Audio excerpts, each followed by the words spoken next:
Ya, sebelum saya masuk dalam teologi Ibrani,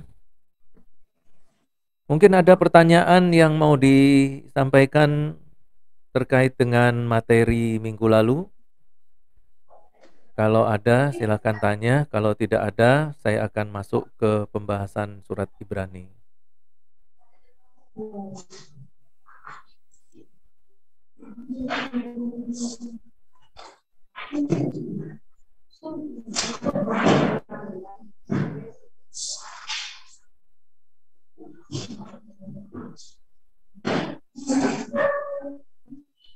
Baik, sepertinya tidak ada pertanyaan.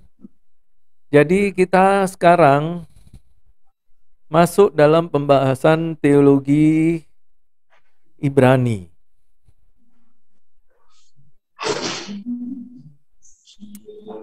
Nah, sebelum kita masuk ke dalam teologinya, ada baiknya kita mengulang kembali sedikit tentang latar belakang dari surat Ibrani ini. Berkaitan dengan penulis, sejak abad pertama, orang-orang itu meragukan apakah Paulus adalah penulis surat ini. Dan berdasarkan isi surat sendiri dapat disimpulkan seorang literator yang sangat pandai berbahasa Yunani, yang mengenal baik kitab-kitab suci asal Yahudi, dan dia seorang pengajar yang berwibawa. Jadi dari mempelajari surat Ibrani, diketahui bahwa penulisnya ini sangat pandai berbahasa Yunani, ya, dia mengetahui dan menguasai kitab suci, dia juga orang Yahudi, dan dia seorang pengajar yang berwibawa. Dan orang yang paling dekat dengan profil seperti itu adalah Barnabas. Karena itu beberapa teolog abad mula-mula agak meragukan bahwa penulisnya adalah Paulus. Juga melihat beberapa ciri, yaitu bahwa orang yang dimaksudkan dalam Ibrani sebagai penulis itu adalah orang Lewi, ya, mengenal bagaimana peribadatan di bait suci. Juga dia berasal dari Siprus, tetapi dia kemudian tinggal di Yerusalem. Dia juga punya sebutan lain, yaitu anak penghibur, anak penghiburan. Dan ini kita bisa lihat di dalam Kisah Rasul pasal 4 ayat 36. Dan penulis surat Ibrani ini berkata bahwa suratnya adalah kata penghiburan. Nah, Tertullianus dalam abad yang kedua menyebutkan bahwa Barnabas ini sebagai penulisnya. Tapi lagi-lagi ya, kita tidak tahu pasti. Untuk Origenes sendiri pun mengatakan bahwa hanya Tuhan Allah saja yang tahu siapa yang menjadi penulis dari kitab Ibrani. Sebagian lagi mengatakan penulis Ibrani ini adalah Apolos, bisa saja Lukas, atau Priscilla, Silas. Tetapi ada argumentasi lain yang dikemukakan, yaitu penulisnya adalah Paulus itu sendiri gitu.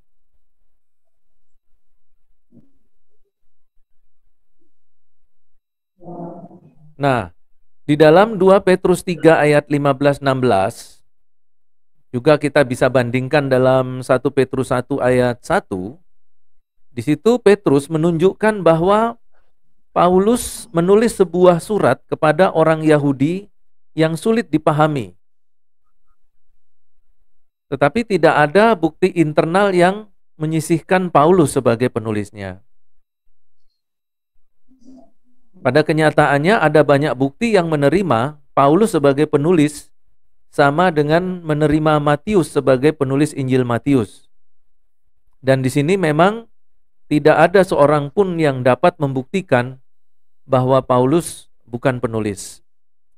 Jadi kalau kita perhatikan beberapa statement-statement, pernyataan-pernyataan di atas, kitab Ibrani masih menjadi perdebatan siapa yang menuliskannya. Ya. Tetapi memang dari sekian banyak pendapat, lebih banyak pendapat yang mengatakan bahwa Pauluslah yang menuliskan surat Ibrani ini. Ya, seperti yang dikatakan oleh Tertullianus, oleh Origenes, siapa penulis surat Ibrani ini? Hanya Tuhanlah yang tahu. Ya, itu berarti nanti kalau nanti kita sudah masuk surga, nanti kita bisa tanya Tuhan ya, siapa sih sesungguhnya penulis kitab Ibrani? Karena sampai sekarang masih menjadi misteri. Mungkin surat Ibrani ini akan sedikit terjawab kalau naskah aslinya ditemukan. Ya, tapi lagi-lagi naskah asli dari seluruh kitab suci, khususnya Perjanjian Baru, itu sudah tidak ada lagi. Ya. Nah, kalau kita melihat sifat dari surat Ibrani ini, surat Ibrani ini bukan esai, bukan surat terbuka. Jadi tidak ada pembukaan alamat pada permulaan surat. Ya, walaupun penyajiannya seperti khotbah, namun itu ditujukan pada kelompok atau orang-orang tertentu. Ya, sedangkan kalau esai itu ditujukan kepada banyak orang. Ya, pasti kitab Ibrani ini bukan esai teologi yang dapat dibaca di mana-mana karena dikirim kepada orang-orang tertentu tadi. Kalau melihat dari Ibrani pasal yang ke-13 ayat yang ke-22 berkaitan dengan kata logos berkaitan dengan kata logos paraklesos, dapat menunjukkan bahwa surat ini adalah khotbah di sinagog. Yang menurut Kisah Rasul pasal 13 ayat 15 itu lazim dilakukan oleh orang-orang yang menjadi tamu dari luar, di luar sinagog. Jadi di sini kita bisa lihat bahwa Paulus mungkin berkhotbah di sinagog dan khotbah di sinagog itu kemudian dituliskan menjadi surat Ibrani. Nah, terlepas dari teologi Perjanjian Baru, kita mengingat lagi apa yang pernah saya katakan di dalam mata kuliah liturgika, bahwa Paulus ini tidak jauh dari sinagog pelayanannya. Apakah dia berkunjung untuk melayani, berkhotbah, menyampaikan firman, membaca kitab suci, atau hanya sekedar mengikuti ibadah? Tetapi Paulus di sini kita bisa melihat dia dekat sekali dengan peribadatan sinagog. Itu artinya bahwa Paulus tidak menolak liturgi sinagog. Bahkan kemungkinan besar dan beberapa teolog juga setuju bahwa gereja yang dibuat oleh Paulus adalah sinagog. Ya, walaupun sinagognya tidak sesempurna sinagog-sinagog yang didirikan oleh orang-orang Yahudi perantauan atau orang-orang Yahudi proselit. Ya, tetapi intinya bahwa Paulus sudah terbiasa dengan ibadat sinagog, dengan liturgi sinagog, dan sering mengunjungi sinagog. Kalau kita lihat dari waktu penulisannya, memang dituliskan sekitar 64 sampai 67 sesudah Kristus, ya. Atau 64-67 AD, after Dominikan. Jadi kalau kita lihat di sini, memang surat ini ditulis sebelum penghancuran bait suci. Di mana kita tahu bahwa bait suci yang kedua yang dibangun oleh, yang direnovasi oleh Herodes itu dihancurkan tahun 70. Jadi ada kemungkinannya bahwa surat ini dituliskan sebelum tahun 70. Nah, untuk alamat dari penulis yang dituju, menurut tradisi bahwa surat ini ditujukan kepada orang-orang Yahudi di Palestina, khususnya di Yerusalem. Ya, pandangan lain juga mengatakan bahwa surat ini dikirim ke kota Roma, dan yang lain mengatakan bahwa Paulus menulis dari Italia untuk sekelompok orang Yahudi. Saya melihatnya bahwa bukan persoalan di mana, di Palestina kah, atau di Yerusalem kah, atau di Roma, atau di Italia. Tetapi saya memperhatikan bahwa di tahun-tahun setelah tahun 70, di masa gereja mula-mula, surat ini sudah banyak beredar salinannya. Jadi alternatif dari argumentasi lain yaitu bahwa salinan dari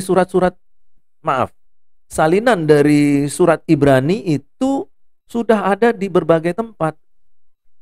Karena itu tempat-tempat yang disebutkan tadi mengklaim bahwa Paulus menuliskan surat itu untuk daerah itu. Misalnya saja di daerah Palestina. Ya, maka orang mengklaim ini ada surat dari Paulus. Ya, ini ada surat dari salah seorang rasul. Berarti surat ini ditujukan kepada kami. Ya, orang-orang yang di Roma juga mengatakan demikian.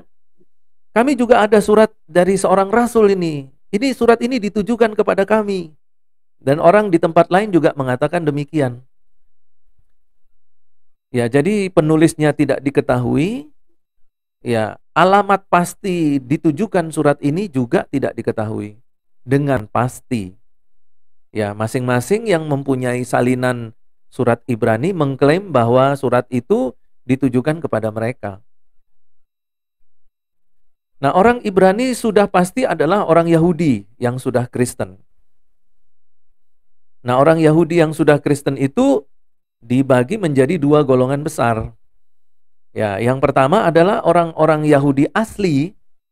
Dari segi DNA-nya memang DNA Yahudi yang ada di luar Israel. Jadi mereka disebut sebagai orang Yahudi perantauan.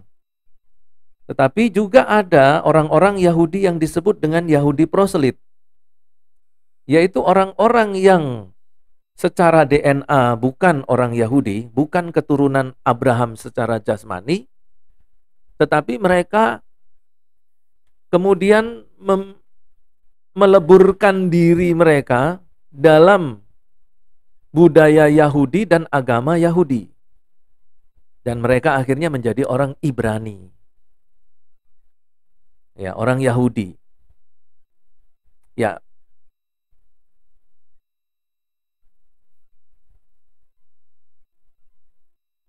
Kemudian dari penerimanya, kita bisa mengetahui bahwa penerima surat ini latar belakang suku, rasnya itu ada yang percaya bahwa penerima surat ini bukan orang-orang Yahudi. Tetapi kalau kita melihat isinya, seharusnya penerima surat ini adalah orang-orang yang sudah mengenal budaya dan agama Yahudi. Ya, ada juga yang mengatakan ditujukan kepada sekelompok orang bukan Yahudi dan orang Yahudi, ya seperti yang tadi saya katakan ya. Dan orang-orang Kristen Yahudi yang mengalami cobaan untuk kembali kepada Yudaisme.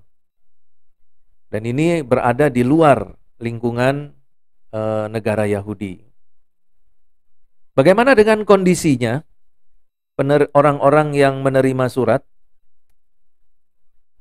kondisi rohani dari orang-orang itu adalah mereka percaya bahwa penerima surat ini tidak sungguh-sungguh percaya di dalam Yesus.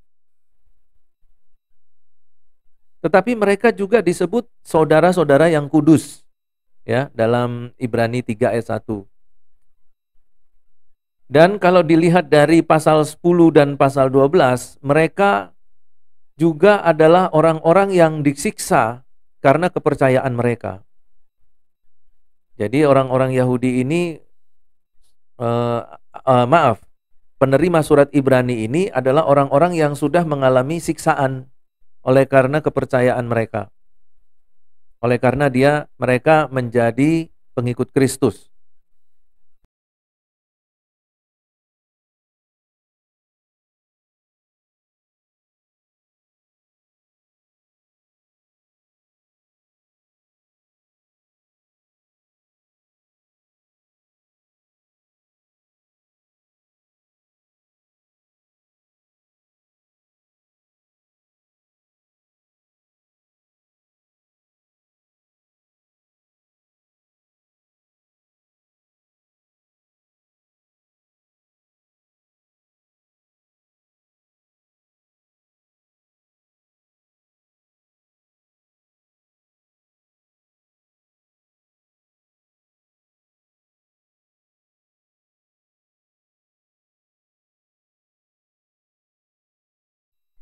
Nah, sebelum kita masuk secara mendetail berkaitan dengan teologinya, mungkin ada baiknya kita memahami dulu tema dari surat Ibrani. Sebagian besar para teolog setuju bahwa tema dari surat Ibrani ini adalah keutamaan Kristus. Ya, jadi tekanan yang paling kuat dalam surat Ibrani ini adalah kristologi. Itu berarti bahwa nanti di dalam pelajaran kita akan membahas banyak tentang keutamaan Yesus Kristus. Nah, sekarang kita masuk dalam pembahasan teologi dari Ibrani. Dalam surat Ibrani, Allah yang sama menyerahkan hukum kepada Musa melalui tangan-tangan malaikatnya dan telah berbicara mengenai anaknya.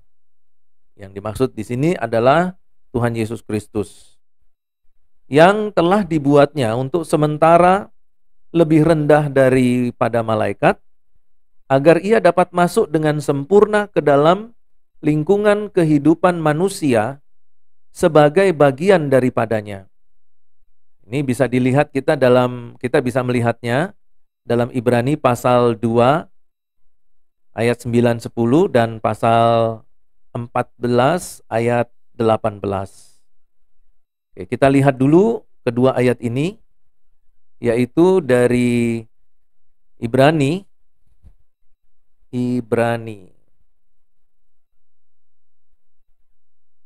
pasal yang kedua ayat 9 dan 10. Oke, saya akan membuka Alkitab bersama dengan kalian.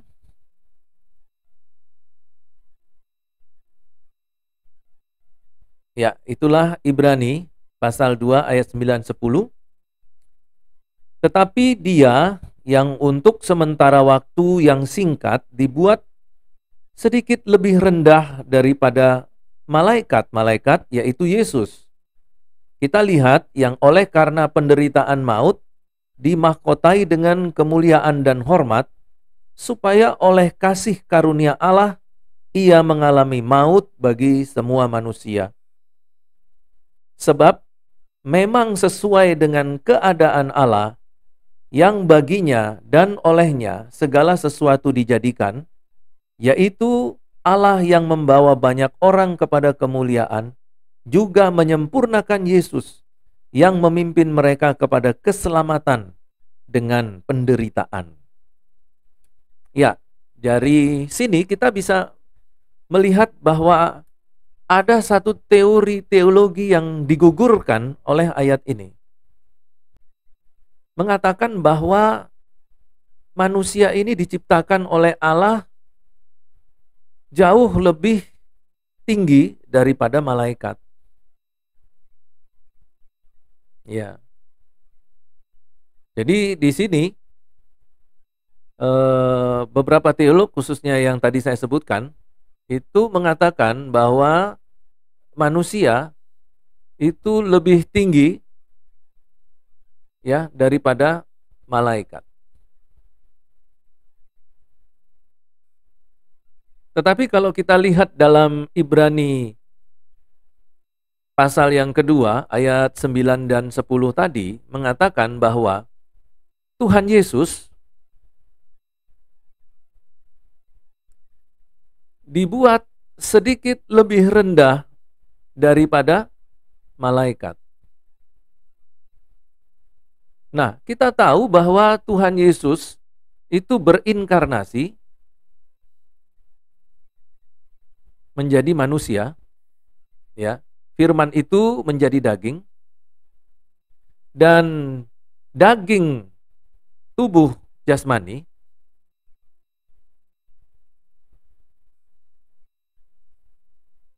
itu di dalam Kolose pasal yang kedua, walaupun dia dibuat tubuh jasmani itu lebih rendah daripada malaikat, tetapi tubuh jasmani ini telah dipenuhi oleh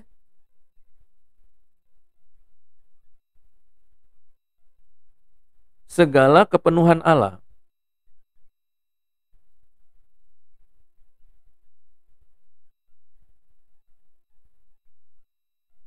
Nah, inilah yang dimaksudkan dalam inkarnasi kemanusiaan Tuhan Yesus Kristus disebut sebagai theontropos.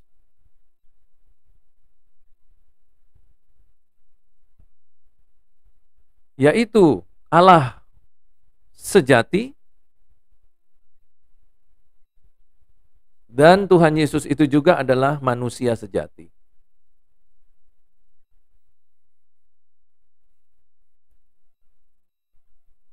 Ya, tetapi melihat argumentasi yang memang tercatat di dalam Alkitab, jelas bahwa manusia di hadapan Allah memang lebih rendah sedikit lebih rendah daripada malaikat.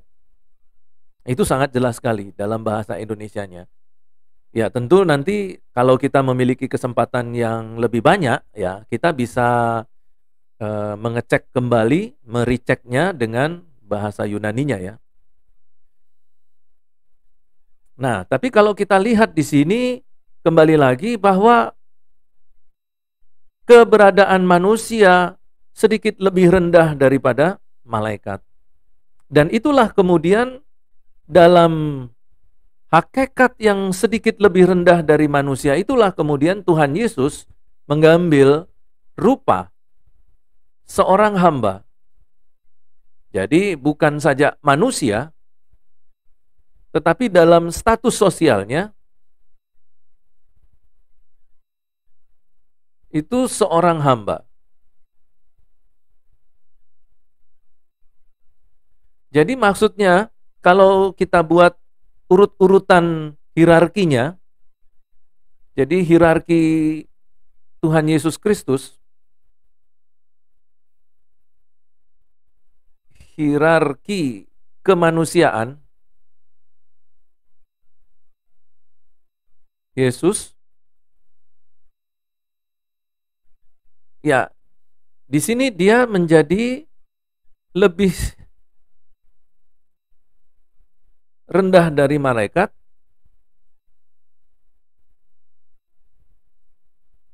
Kemudian di sini dia menjadi manusia biasa. Lalu dari manusia ini dia diturunkan lagi dalam statusnya sebagai budak. Ya. Hamba. Oke, nanti kita coba cek Apakah budak dan hamba ini menggunakan bahasa Yunaninya? Ya, kalau di dalam bahasa Yunaninya harusnya menggunakan doulos ya. Tapi doulos itu memiliki berbagai macam pengertian secara semantik. Tapi nanti kita lihat lagi. Ini ada beberapa ayat. Oke, di sini melainkan telah mengosongkan dirinya sendiri dan mengambil rupa seorang hamba dan menjadi sama dengan manusia. Filipi pasal 2 ayat yang ke-7. Jadi di sini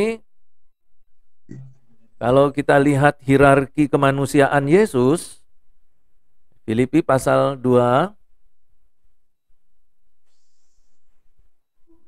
ayat yang ke-7. Ya. Nah, sekarang saya ajak Anda untuk pergi ke Bible Work untuk melihat Filipi pasal yang kedua itu bahasa Yunaninya seperti apa. Oke, ini sudah muncul Bible Work-nya. Sekarang tinggal kita arahkan ke Filipi saja. Filipi. Philippians pasal yang kedua, chapter 2, verse 7. Ya, ini dia. Filipi 2 ayat yang ke-7, bahasa Indonesianya. Melainkan telah mengosongkan dirinya sendiri dan mengambil rupa seorang hamba. Al eauton ekenosen morphen dulu. Ya, ini pakai doulos. Ya. Doulos ya, a slave. Jadi di sini dipakai istilah morphen. Morphen itu adalah bentuk, ya, form, shape.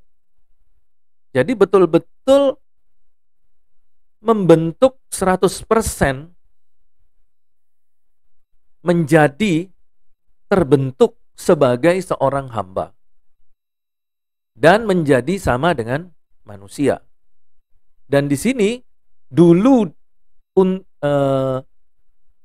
Laban itu menerima, ya, menerima dirinya sebagai seorang hamba.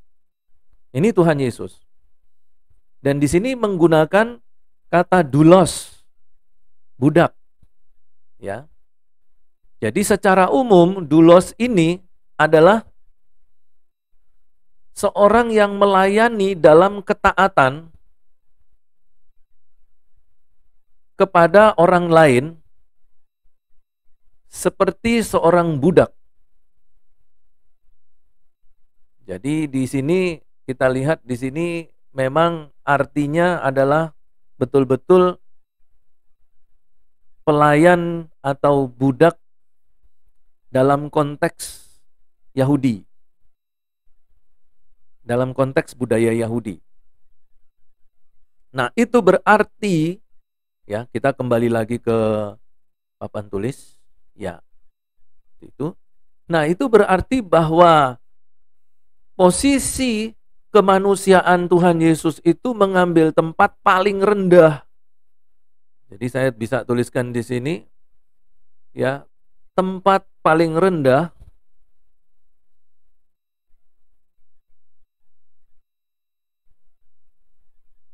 dalam strata manusia.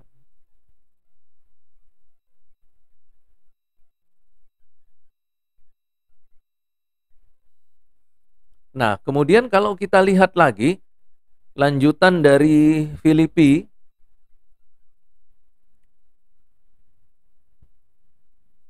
yang tadi, ini kita kembali lagi ke Alkitab sebentar.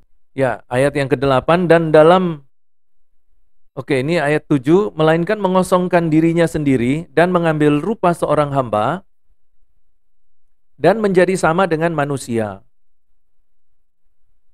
Dalam keadaan sebagai manusia, ia telah merendahkan dirinya dan taat sampai mati. Ya, itu berarti merendahkan betul ya. Bahkan sampai mati di kayu salib. Itulah sebabnya Allah sangat meninggikan dia dan mengaruniakan kepadanya nama di atas segala nama.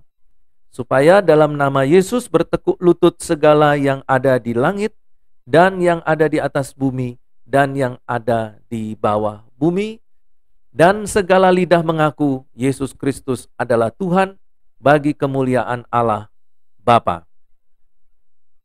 Jadi budak yang tadinya, ini kita lihat lagi ya, kembali ke papan tulis. Nah, tadi kita lihat di situ bahwa dia sudah sampai pada posisi budak. Tetapi budak, tempat yang paling rendah dalam strata manusia itu, ternyata Tuhan Yesus harus turun lagi. Jadi ini turunnya sudah berapa kali ya? Ini dia turun yang pertama, lebih rendah dari malaikat. Kemudian dia turun lagi, tingkatan yang lebih bawah, manusia biasa. Di antara manusia biasa, Tuhan Yesus turun lagi dalam tingkat yang ketiga, di bawahnya, yaitu menjadi budak. Dan kemudian yang keempat, dia turun lagi dari budak ini menjadi orang yang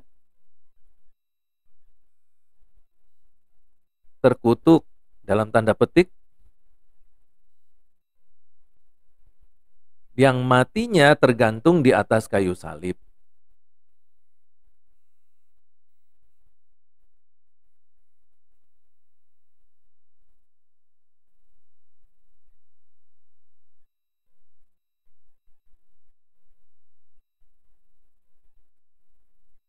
Nah, kenapa dalam kondisi seperti ini dikatakan bahwa Tuhan Yesus berada pada posisi lebih rendah lagi dari budak? Karena budak-budak di sana masih lebih tinggi daripada orang yang terkutuk. Ya, ini orang yang terkutuk ini sudah paling rendah, lebih rendah daripada budak. Nah, kemudian matinya juga adalah tergantung. Maksudnya tergantung ini di atas kayu salib, itu Tuhan Yesus pada saat itu tidak diterima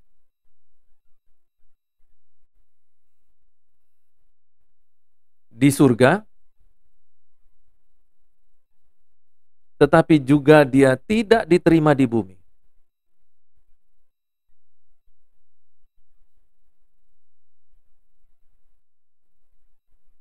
Betul-betul di sini secara ansih dia menjadi terbuang.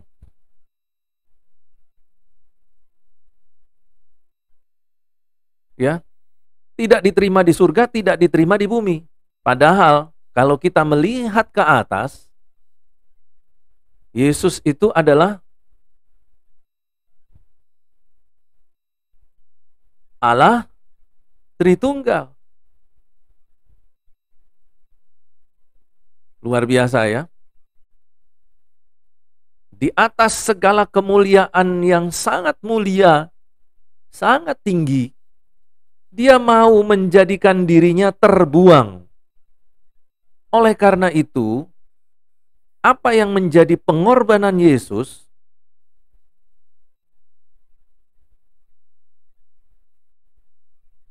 itu begitu sangat mahal harganya. Mengapa sangat mahal? Karena dibutuhkan pengorbanan total.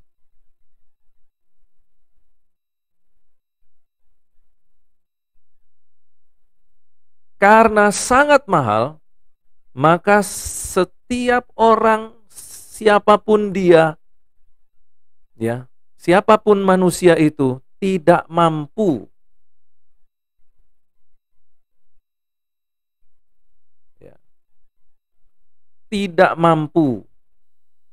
membayar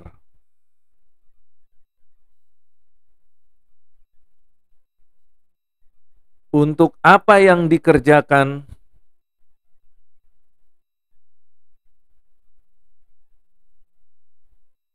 oleh Tuhan Yesus Kristus. Karena itu, karena tidak ada seorang pun yang mampu membayar, maka Tuhan memberikan keselamatan itu sebagai pemberian cuma-cuma, gratis. Itulah yang disebut dengan grace, kasih karunia.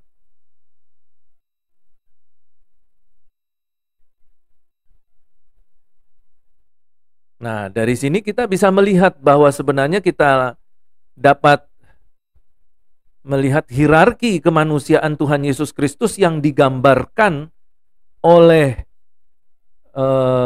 Ibrani pasal 2 ayat yang ke-9 dan 10, yang juga merujuk kepada Filipi 2 ayat yang ke-7, seperti ini. Jadi dari Allah Tritunggal dikirimkan ke dunia ini, lebih rendah sedikit dari malaikat, kemudian dia lebih rendah lagi menjadi manusia biasa, lebih rendah lagi dia menjadi budak, dan lebih rendah lagi dia menjadi orang yang terkutuk, lebih rendah lagi matinya tergantung di atas kayu salib, yang artinya tidak diterima di surga dan tidak diterima di bumi. Oleh karena itulah, maka Tuhan Yesus dalam satu kesempatan di atas kayu salib, dia katakan, Eli, Eli, lama sabachthani.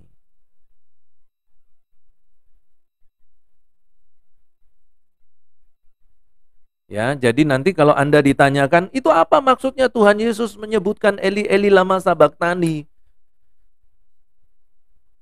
Ya, jangan kamu terjebak dengan perdebatan tentang ketuhanan Yesus Kristus. Terus kemudian mereka katakan, wah itu kan berarti Tuhan Yesus bukan Tuhan kan? Yesus itu bukan Tuhan kan? Dia masih memanggil Tuhan untuk Allahnya yang di surga. Ya, tapi kalau kita melihat konteks ini dari hierarki kemanusiaan Tuhan Yesus Kristus, itu semuanya menjadi jauh lebih jelas. Kenapa Tuhan Yesus kemudian mengatakan dan berteriak, Eli, Eli, lama sabachthani. Ya, Allahku, Allahku, kenapa engkau meninggalkan aku? Ya,